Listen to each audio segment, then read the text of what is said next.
Hi, this is Alan from Alpus Group. I'm going to talk to you today about commercial to residential conversions and just the background to what actually happened with regard to this opportunity that's in the marketplace for conversion of commercial to residential properties.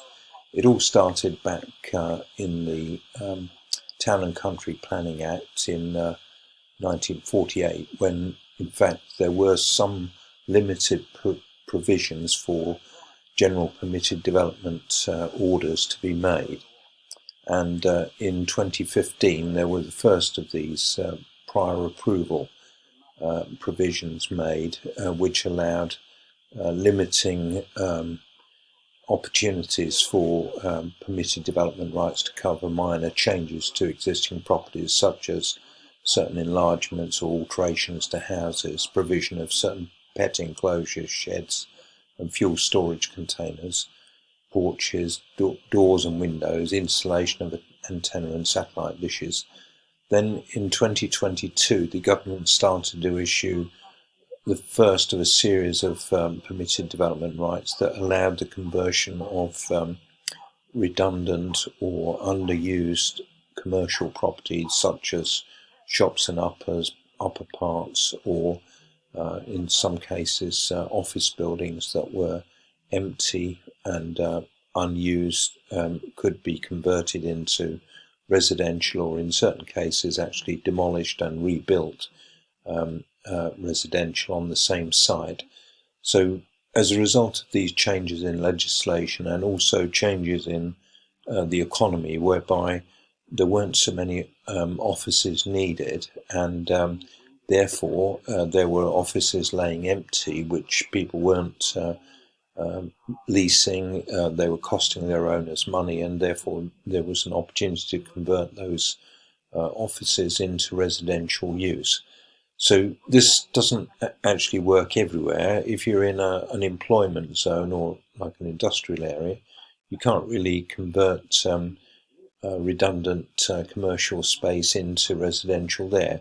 This only really works if the buildings are in residential areas, and also there's an economic factor to it as well, because the cost of the conversion plus the finance cost plus the profit has got to make it worthwhile, so that you can either rent or refinance the units. So essentially, if you're looking at anything that's less than about £350 a square foot in terms of selling price, probably it's not worthwhile to do the conversion. So there are certain instances where the local authorities also don't like the fact that buildings are not being used for employment purposes, and so they may put an Article 4 restriction on those buildings. I've come across that in one case, particularly near where I live, where a building society vacated an office building which would have been ideal to convert to residential. However, the local authority put an Article 4 restriction on it, which meant that it wasn't possible to convert it into residential use. It had to stay empty as potential for employment. So the local authority is hoping that at some point some company will come along and let that whole building, and it will be used as offices at some point.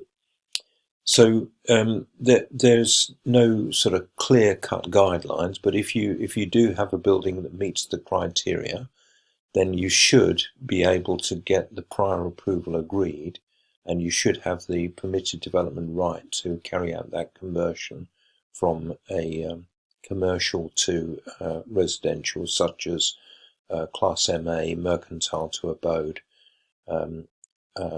is one of the classes that apply still.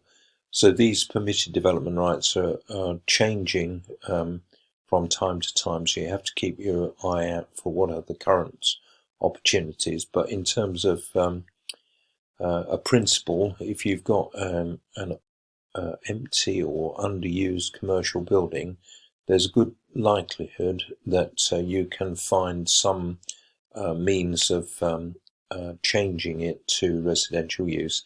It doesn't necessarily apply in conservation areas or to listed buildings where you'll have to get planning permission to do that. But if these are in buildings built between around 1948 and 2018, then you stand a good chance that these buildings stand a possibility you can have a permitted development right to convert them from, for example, Class E into residential Class C3.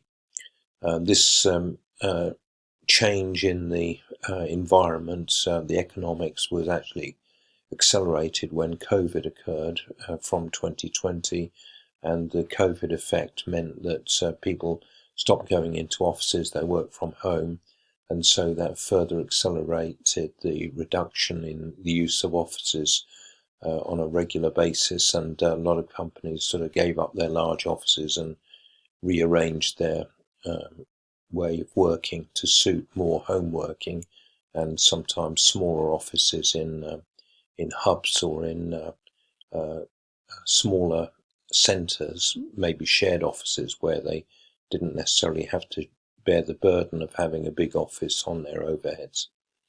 So commercial to residential is a real opportunity. If you've got an empty or partially used commercial building, you want to explore the possibilities of converting it to residential, don't hesitate to give me a call. That's Alan on 07539 141257 or 0333 224 1257. From outside the UK, that's +44 7539 141257 or +44 333 224 1257. You can schedule a call with me at calendly.com/AlanJE, or you can drop an email to alan@alpusgroup.com. That's all for now. Cheers.